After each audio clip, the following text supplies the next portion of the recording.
दोस्तों क्या हो अगर आप अपने किसी फैमिली मेंबर को अस्पताल लेके जाएं और फिर डॉक्टर उन्हें किसी चेकअप के लिए ले जाएं और वो कभी वापस ही ना आए, और आप जब उनके बारे में पूछताछ करो तो अस्पताल के सभी स्टाफ ऐसे रिएक्ट करें जैसे कि तुमने कभी किसी को अस्पताल लाया ही ना हो, उल्टा वो आप ही को पागल समझे। तो ऐसा ही कुछ होता है आज इस मूवी के हीरो के साथ। एक एक्सीडेंट के बाद जब वो अपनी बेटी को एक अस्पताल लेके जाता है, फिर डॉक्टर उसे चेकअप के लिए ले जाते हैं, उसके साथ उसकी पत्नी भी जाती है, पर वो दोनों वापस नहीं आते। जब वो अस्पताल में इसके बारे में पूछताछ करता है तो सब लोग अजीब तरीके से रिएक्ट करते हैं, जैसे कि उन्होंने इसकी बेटी और बीबी को कभी देखा ही ना हो, उल्टा इसे पागल साबित करने में लग जाते हैं। आखिर रॉय की बीबी और बेटी के साथ हुआ क्या, रॉय उनको ढूंढ पाएगा या नहीं, ये तो हम इस वीडियो में आगे देखेंगे। पर मैं इतना गारंटी के साथ कह सकता हूँ कि क्लाइमेक्स में जो ट्विस्ट आएगा वो आपको बहुत पसंद आएगा, और हो सकता है आपको क्लाइमेक्स में कुछ चीजें समझ में ना आए, पर एंड में उसको भी अच्छे से क्लियर करूंगा। तो चलिए बिना टाइम बर्बाद करते हुए साथ में मिलकर इस मूवी को देखते हैं। तो मूवी की शुरुआत में हम एक फैमिली को देखते हैं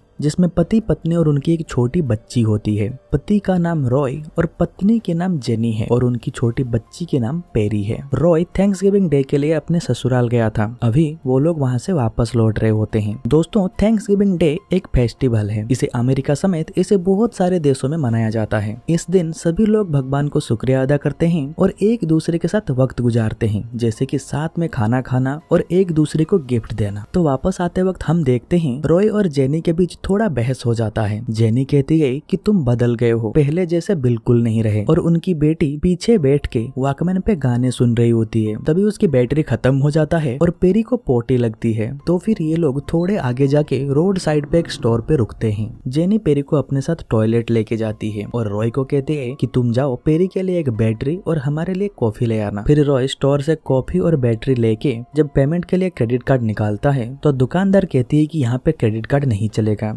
यहाँ पे आपको कैश में पेमेंट करना पड़ेगा। क्योंकि रॉय के पास कैश कम थे, फिर रॉय बैटरी को रहने दिया और कॉफी लेके सीधे गाड़ी में चला जाता है। थोड़ी देर बाद जेनी और पेरी भी आ जाते हैं। वो लोग बस यहाँ से जाने ही वाले थे, तभी पेरी को उसकी एक टॉय नहीं मिलती। ये दरअसल एक छोटा सा मिरर होता है जो कि पेरी हमेशा अपने साथ रखती है। फिर जेनी सोचती है शायद टॉयलेट करते टाइम वहीं पे कहीं गिर गया होगा, फिर वो उसे ढूंढने के लिए जाती है और रॉय को कहती है तुम भी पीछे की सीट में अच्छे से देखो, हो सकता है वहीं पे कहीं पड़ा हो। फिर रॉय पेरी को नीचे उतार के पीछे की सीट में अच्छे से चेक करने लगता है। तभी पेरी की नजर वहाँ पे एक रोड पे लटकती हुई एक बलून के ऊपर पड़ती है, वो उसकी तरफ जाने लगती है। तभी अचानक कहीं से एक कुत्ता आके पेरी के सामने खड़ा हो जाता है, जिसे देख के पेरी डर जाती है और रॉय को बुलाती है। दरअसल रॉय को पता ही नहीं होता है कि पेरी इतनी दूर चली गई है। फिर रॉय पेरी के सामने कुत्ते को देख के पेरी को कहता है कि अपनी जगह से मत हिलना, क्योंकि पेरी जहाँ पे खड़ी थी अगर वो थोड़ी और पीछे जाएगी तो वो नीचे गिर जाएगी। फिर रॉय एक पत्थर उठा के कुत्ते को भगाने के लिए उसके ऊपर फेंकता है। इससे पेरी डर जाती है और वो थोड़ा पीछे चली जाती है और वो नीचे गिरने लगती है, और उसको बचाने के लिए रॉय भी उसके साथ नीचे कूद पड़ते हैं। फिर हम देखते हैं ऊपर से गिरने के बाद भी पेरी को ज्यादा चोट नहीं लगी थी, पर उसके एक हाथ में बहुत दर्द होता है, शायद वो हाथ टूट गया है। और हम देखते हैं ऊपर से नीचे गिरने के वजह से रॉय के सर पे भी थोड़े चोट लगे होते हैं। फिर वहाँ पे जेनी आ जाती है। फिर ये दोनों पेरी को अस्पताल लेके जाते हैं। अस्पताल पहुँचने के बाद जब रॉय रिसेप्शन में बैठी नर्स से कहती है मेरी बेटी की हाथ टूट गई है, इमरजेंसी है, प्लीज जल्दी एडमिट करिए, पर नर्स कहती है कि सर आप ये फॉर्म फिलअप करिए और उसके बाद बैठ जाइए, जब आपकी बारी आएगा तो मैं आपको बुला लूंगी। फिर रॉय कुछ टाइम वेट करता है और पेरी को दर्द भी बहुत हो रही थी, इसीलिए रॉय फिर से नर्स के पास जाके कहता है थोड़ा जल्दी करिए, मेरी बेटी का हाथ बहुत दुख रहा है। और थोड़ी देर बाद इनको बुलाया जाता है और एडमिशन से पहले रॉय का पेपर वेरिफिकेशन करते हैं। फिर जब रॉय इंश्योरेंस क्लेम करता है तो इंश्योरेंस पे उसकी पत्नी की नाम एबी होती है। तो यहाँ से हमें पता चलता है कि जेनी रॉय की दूसरी पत्नी है। दरअसल रॉय की पहली पत्नी जब प्रेग्नेंट थी एक कार एक्सीडेंट में उसकी मौत हो गई और उसकी पेट में जो बच्चा था डॉक्टर उसे भी बचा नहीं पाए। फिर कुछ साल बाद उसने जेनी से शादी करा और पेरी इन दोनों की बेटी है। फिर नर्स कहते हैं क्योंकि यहाँ पे आपकी पत्नी के नाम अलग है तो माफ करिए हम आपके इंश्योरेंस क्लेम नहीं कर सकते, आप कोई और इंश्योरेंस कार्ड दीजिए। पर रॉय के पास और कोई इंश्योरेंस नहीं होता है। फिर वो उन्हें रिक्वेस्ट करता है कि आप प्लीज एडमिशन कर दीजिए, मैं आपको पेमेंट कैश में कर दूंगा। फिर नर्स मान जाती है और पेरी को एडमिट कर लेते हैं। फिर पेरी को चेक करने के लिए डॉक्टर बर्थ आते हैं। हंसी मजाक के साथ वो पेरी को चेक करते हैं और कहते हैं, पेरी तुम्हें पता है तुम्हारी आंखें बहुत ही सुंदर हैं। फिर डॉक्टर रॉय को साइड पे बुला के कहते हैं, देखिए आपकी बेटी ऊपर से नीचे गिरी थी, तो हो सकता है कि उसकी सर पे अंदरूनी चोट लगी हो जो कि हमें बाहर से नहीं दिख रहा हो। आप एक काम करिए, पेरी की एक बार फुल बॉडी स्कैन कर दीजिए। फिर रॉय डॉक्टर की बात पे राजी हो जाते हैं। फिर एक और डॉक्टर जिनके नाम ब्रूस है वो पेरी को अपने साथ स्कैन करने के लिए लेके जाते हैं। उनके साथ रॉय और जेनी भी होते हैं। फिर डॉक्टर ब्रूस कहते हैं कि लिफ्ट थोड़ा खराब है, तो लिफ्ट में आप दोनों में से कोई एक ही मेरे साथ जा सकता है। फिर लिफ्ट में पेरी के साथ जेनी जाती है और रॉय उन दोनों का बाहर वेट करता है। फिर रॉय देखता है कि लिफ्ट नीचे जा रही होती है। फिर हम देखते हैं रॉय पेरी और जेनी की वेट करते करते कुछ घंटे के लिए सो गया था। नींद से उठने के बाद रॉय नर्स से पूछती है कि मेरी बेटी की रिपोर्ट आ गई और मेरी पत्नी और बेटी अभी कहाँ है। तो वो नर्स कहती है, सॉरी सर, आपकी डिटेल्स शायद मॉर्निंग शिफ्ट वाले नर्स ने लिखा था, अभी शिफ्ट चेंज हो गया है और मुझे आपके बारे में कुछ नहीं पता। तो रॉय कहता है, ठीक है, आप डॉक्टर बर्थ को बुलाइए, उन्होंने मेरी बेटी की चेकअप करा था। तो नर्स कहती है, उनकी भी शिफ्ट खत्म हो गई है, वो अभी अपने घर चले गए हैं। आप एक काम करिए, पेशेंट के नाम बताइए, मैं रजिस्टर में चेक करके बताती हूँ। रॉय पेरी की नाम बताते हैं, पर नर्स जब रिकॉर्ड में चेक करती है तो वहाँ पे पेरी के नाम नहीं होता। तो नर्स कहती है कि सॉरी सर, शायद आप किसी और नाम पे रजिस्टर किए होंगे। तो रॉय कहते हैं, नहीं, मैंने खुद पेरी के नाम से ही उसकी एडमिशन कराया था। आप एक काम करिए, जहाँ पे स्कैन होता है वहाँ पे कॉल करके पूछिए, पेरी नाम की एक छोटी बच्ची अपनी माँ के साथ स्कैन कराने गई थी, वो अभी भी वहाँ पे है या फिर ऊपर आ गई है। तो नर्स वहाँ पे कॉल करके पता करती है और रॉय को बताती है कि आज सुबह से किसी भी छोटी बच्ची का स्कैन नहीं हुआ है, बस एक बूढ़ी औरत का स्कैन हुआ था। ये सुनने के बाद रॉय हैरान हो जाते हैं। वो गुस्से से कहते हैं कि ये क्या कह रहे हो आप, कि आपने मेरे परिवार को घुमा दिया। तो नर्स कहती है, सर, हो सकता है आप गलत अस्पताल में आए हो या फिर आप यहाँ पे आने से पहले ही वो लोग यहाँ से चले गए हो। तो रॉय कहता है, वो लोग ऐसा क्यों करेंगे, मैं सुबह से यहाँ पे बैठा हूँ और आप कह रहे हैं कि वो लोग चले गए होंगे। फिर रॉय जबरदस्ती अस्पताल के अंदर चला जाता है और सीधा उसकी बेटी की बेड के पास जाता है, पर अभी वहाँ पे उसकी बेटी नहीं होती है, बल्कि वहाँ पे कोई और पेशेंट होती है। तभी वहाँ पे सिक्योरिटी गार्ड आ जाता है। रॉय उसे कहता है कि मेरी बेटी यहाँ पे एडमिट है, मैं उसे ढूंढ रहा हूँ। और तभी डॉक्टर लिवकार्डो आते हैं जो कि इस टाइम ड्यूटी पे होते हैं। रॉय उन्हें अपनी पूरी स्टोरी बताता है। डॉक्टर वर्थ ने सुबह उसकी चेकअप करी थी, लेकिन अब वो मुझे मिल नहीं रही है। फिर डॉक्टर लिवकार्डो उनके रजिस्टर में चेक करते हैं, पर यहाँ पे भी पेरी नाम की कोई भी पेशेंट नहीं मिलता। तभी रॉय एक नर्स की तरफ उंगली करके कहता है कि उसे पता है, वो डॉक्टर बर्थ के साथ थी। फिर डॉक्टर लिवकार्डो जब उसे पूछते हैं तो वो बताती है कि ये सुबह यहाँ पे आए थे, इनके सर पे चोट लगी थी, उसकी ट्रीटमेंट के लिए ये आए थे, पर इनके साथ इनकी बीबी और बच्चे नहीं थे। ये सुनने के बाद रॉय को गुस्सा आता है और वो गुस्से से कहता है कि ये झूठ बोल रही है, तुम लोगों ने मेरी बीबी और बच्ची के साथ आखिर किया क्या। फिर डॉक्टर लिवकार्डो नर्स से रॉय को नींद की इंजेक्शन देने के लिए कहते हैं। फिर उसे जबरदस्ती इंजेक्शन लगाने के बाद उसे एक कमरे में बंद कर देते हैं। क्योंकि उसे नींद की इंजेक्शन दिया गया है, इस पे उसकी असर होने लगता है। इससे पहले कि वो बेहोश हो जाए, उसे वहाँ पे नींद की दवाई का असर कमाने वाला एक मेडिसिन मिल जाता है। यार, अभी आप लोग बोलोगे कि इसे कैसे पता चला कि कौन सा मेडिसिन लेने से नींद की दवाई का असर कम हो जाएगा। तो इसका जवाब ये है कि रॉय को खुद नहीं पता, उसे बस एक डिब्बे में लिखा हुआ मिला कि एंटी वेनम, तो वो उसे उठाया और अपने शरीर के ऊपर इंजेक्ट कर लिया और किस्मत से वो काम करने लगा।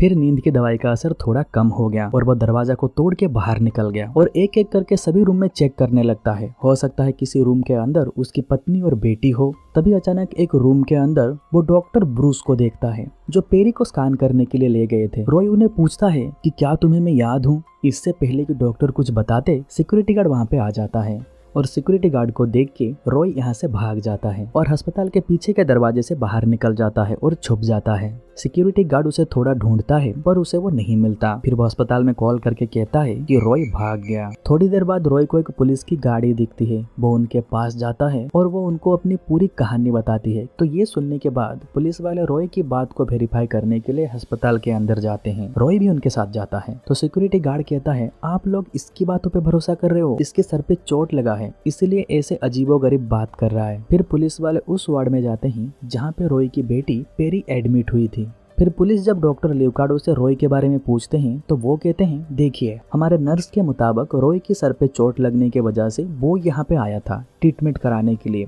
उसके साथ और कोई भी नहीं था।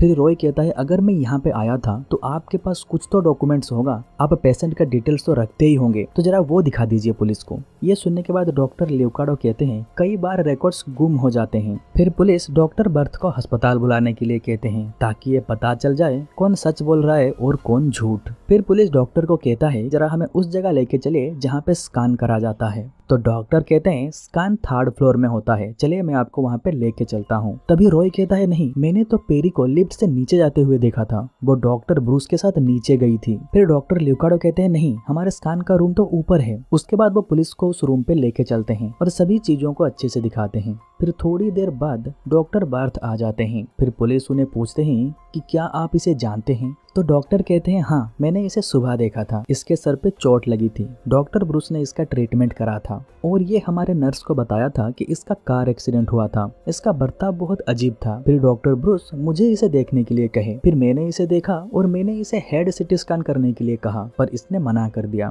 और इसने मुझे कहा कि ये बाहर जाके लॉबी में अपनी पत्नी एबी का इंतजार करेगा। तो ये सुनने के बाद पुलिस वाला रॉय से पूछता है कि तुमने तो कहा था तुम्हारी बीबी का नाम जेनी है, तो ये एबी कौन है? तो रॉय कहता है कि ये मेरी पहली पत्नी है और वो मर चुकी है। फिर वो डॉक्टर बर्थ को जेनी और पेरी की फोटो दिखा के कहता है अब आपको कुछ याद आया, मैं इन दोनों के बारे में बात कर रहा हूँ। तुम्हें मेरी पहली बीबी के बारे में शायद मेरे इंश्योरेंस इन्फॉर्मेशन से पता चला है और तुम मुझे पागल साबित करने में तुले हो, पर सच ये है कि तुमने मेरी पत्नी और बेटी के साथ कुछ गलत किया है। फिर सिक्योरिटी गार्ड कहता है यहाँ पे फालतू के आर्गुमेंट करने के बजाय क्यों ना हम सीसीटीवी फुटेज को चेक करें, पता चल जाएगा कौन सच बोल रहा है और कौन झूठ। फिर वो लोग सीसीटीवी फुटेज चेक करते हैं पर यहाँ पे सिर्फ रॉय दिख रहा होता है, किसी भी फुटेज में जेनी या फिर पेरी नहीं दिखते। फिर रॉय कहता है वो लोग यहीं पे बैठे थे, यहाँ पे जहाँ पे कैमरा नहीं पड़ रहा है, इसीलिए वो सीसीटीवी में नहीं कैप्चर हुए हैं। तभी पुलिस नोटिस करते हैं कि सीसीटीवी फुटेज में हर कुछ सेकंड के बाद एक ग्लिच आ रहा है। जब वो इसके बारे में सिक्योरिटी गार्ड को पूछते हैं तो वो बताता है कि ये पुराने सिस्टम है, इसीलिए ऐसे ग्लिच होते रहते हैं। तो पूरी सीसीटीवी फुटेज को देखने के बाद आखिर तक पुलिस को ऐसे कोई भी फुटेज नहीं मिला जिसमें जेनी और पेरी को हम देख सकें। फिर रॉय कहता है कि मैं साबित कर सकता हूँ कि मेरे साथ मेरी पत्नी और बेटी थे। जिस जगह पे पेरी के साथ एक्सीडेंट हुआ था वहाँ पे एक स्टोर था, हम उस जगह पे रुके थे और उस स्टोर की ओनर हमें एक साथ देखी थी। तो चलिए हम वहाँ पे जाते हैं और वहाँ पे आपका पूरा डाउट क्लियर हो जाएगा। फिर रॉय के साथ पुलिस वाले वहाँ पे पहुँच जाते हैं। स्टोर बंद था तो पुलिस वाले स्टोर की ओनर को कॉल करके वहाँ पे बुलाते हैं। फिर रॉय उन्हें उस जगह लेके जाता है जहाँ पे पेरी का एक्सीडेंट हुआ था। तभी पुलिस को बर्फ के नीचे जमा हुआ बहुत सारे खून दिखता है। जब वो इसके बारे में रॉय से पूछते हैं तो रॉय कहता है कि ये मेरा खून होगा, आप देख सकते हो कि मेरे सर पे भी चोट लगी है, पर यहाँ पे जो सूखा हुआ खून की मात्रा थी वो बहुत ज्यादा थी, इसलिए पुलिस को ये नहीं लगता कि ये रॉय की खून है। उल्टा पुलिस को लगता है कि सच में रॉय की दिमाग काम नहीं कर रहा है, इसी ने ही अपनी पत्नी और बेटी का खून किया है और उनकी लाश को कहीं छुपा दिया है। तो पुलिस रॉय को शक के बिना पे अरेस्ट करती है। फिर रॉय एक पुलिस वाले की गन को छीन लेता है और बाकी सभी पुलिस वालों को कहता है कि गन नीचे फेंक दीजिए वरना मैं इसे मार डालूंगा। फिर रॉय सभी लोगों को एक रूम पे बंद कर देता है और पुलिस की गाड़ी लेके सीधा अस्पताल के लिए निकल जाता है। अस्पताल में छुपते छुपाते वो एक डॉक्टर का कोट पहन लेता है ताकि आसानी से कोई उसे पहचान ना पाए और फिर वो डिसाइड करता है कि वो लिफ्ट से नीचे उस फ्लोर में जाएगा जहाँ पे डॉक्टर ब्रूस पेरी और जेनी को लेके गए थे। फिर वो लिफ्ट के अंदर चला जाता है, पर ये लिफ्ट सिर्फ अस्पताल के स्टाफ के लिए होता है। इसे चालू करने के लिए एक खास चाबी की जरूरत होती है, उसके बिना ये लिफ्ट आगे नहीं जाएगा। कुछ टाइम के बाद लिफ्ट का दरवाजा अपने आप ओपन हो जाता है और हम सामने सिक्योरिटी गार्ड को देखते हैं। रॉय उसे लिफ्ट के अंदर खींच लेता है और उसके ऊपर गन तान देता है और कहता है कि मैं तुम्हें कुछ नहीं करूंगा, मुझे बस मेरी फैमिली चाहिए, तुम प्लीज मुझे मेरी फैमिली दे दो। तो सिक्योरिटी गार्ड कहता है ठीक है, मैं तुम्हें तुम्हारे फैमिली के पास लेके जाऊंगा, वो लोग नीचे ही हैं। और अचानक सिक्योरिटी गार्ड रॉय के ऊपर हमला कर देता है और रॉय की गन नीचे गिर जाता है। उन दोनों के बीच में हाथापाई होता है और सिक्योरिटी गार्ड रॉय को बहुत मारता है, पर अंत में रॉय सिक्योरिटी गार्ड का गला दबा के उसे मार डालता है और उससे वो चाबी लेके लिफ्ट से नीचे चला जाता है। नीचे पहुंचने के बाद वो देखता है डॉक्टर से ह्यूमन ऑर्गन्स को कहीं पे ले जा रहे होते हैं, मतलब यहाँ पे ह्यूमन ऑर्गन को बेचा जाता है। फिर वो एक रूम के अंदर चला जाता है, वहाँ पे 2 डेड बॉडी रखे हुए होते हैं। एक की छाती को चीर के सभी ऑर्गन को निकाल लिया गया होता है और दूसरे की आंखें निकाल ली गई है। तभी वो एक नर्स को देखता है जो कि एक ऑर्गन बॉक्स को लेके एक कमरे के अंदर जाती है। रॉय उनको फॉलो करता है और वो देखता है और अंदर बेड पे पेरी लेटी हुई होती है। डॉक्टर बस उसके ऑर्गन निकालने ही वाले होते हैं, तभी रॉय अंदर घुस जाता है और गन दिखा के सभी डॉक्टर्स को साइड पे खड़ा कर देता है और पेरी को बचा लेता है। रॉय सभी डॉक्टर्स को अपने मास्क उतारने के लिए कहता है और हम देखते हैं कि यहाँ पे डॉक्टर लियोकार्डो भी होते हैं, यानी कि उन्हें पता था कि पेरी नीचे है, पर वो रॉय को कुछ नहीं बता रहे थे। फिर रॉय गुस्से से कहता है कि आप सभी लोग मिले हुए हो, मुझे बस मेरी फैमिली को ले जाने दीजिए, मैं आपको कुछ नहीं करूंगा। फिर वो देखता है कि साइड में एक चेयर में जेनी बेहोशी की हालत में पड़ी हुई होती है। रॉय जेनी को कहता है कि अब घबराने की कोई बात नहीं है, मैं आ गया हूँ ना, अब तुम दोनों को यहाँ से ले जाऊंगा। फिर वो पेरी को बेड से उठा के जेनी की गोद में रख देता है। तभी डॉक्टर लियोकार्डो कहते हैं, रॉय तुम हमें गलत समझ रहे हो, तुम जो देख रहे हो वो पूरा सच नहीं है, तुम शांति से मेरी बात सुनो। पर रॉय वहाँ पे नहीं रुकता, वो जेनी और पेरी को लेकर लिफ्ट की ओर चलने लगता है ताकि वो जल्द से जल्द अस्पताल से बाहर निकल सके। और तभी सामने डॉक्टर ब्रूस आते हैं। रॉय उन्हें कहता है कि सामने से हट जाइए, पर डॉक्टर ब्रूस नहीं हटते। फिर रॉय डॉक्टर ब्रूस के पैर पे गोली मार देता है। फिर अपनी बीबी और बेटी के साथ लिफ्ट से ऊपर चला जाता है। फिर पेरी और जेनी को अपने गाड़ी के अंदर ले जाता है और गाड़ी लेके यहाँ से चले जाते हैं। जेनी रॉय से कहती है कि अच्छा हुआ तुम वक्त रहते पहुँच गए, वरना हमारे साथ क्या होता। फिर वो लोग खुशी से गाना गाते हुए जा रहे होते हैं। तभी हम कार की फ्रंट मिरर में देखते हैं कि कार की बैक सीट में पेरी और जेनी नहीं बल्कि एक पेशेंट पड़ा हुआ है जिसकी हालत बहुत खराब है और रॉय उसे पेरी और जेनी समझ के उसके साथ बात कर रहा होता है।